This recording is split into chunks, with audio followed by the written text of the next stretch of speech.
मित्रांनो, तुंबाडमधला हस्तर आठवतंय ना, ज्याचं तोंड बंदच नव्हतं. काहीही खाल्लं तरी भूकच संपायची नाही. पण थांबा, तो सिनेमात होता.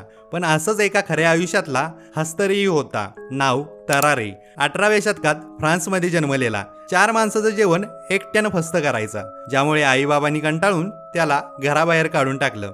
मग साहेब रस्त्यावरचं कुत्रं, मांजर, साप, उंदीर काय मिळेल ते गिळायचे. नंतर त्याला आर्मीनं गुप्तहेर म्हणून वापरलं. हो, गुप्त कागद गिळून दुसऱ्या देशात पाठवलं. पण त्याचा चेहराच इतका संशयास्पद होता की शत्रूनं लगेच ओळखलं. नशीब बलवत्तर म्हणून तो वाचला, पण भूक ती वाढतच गेली.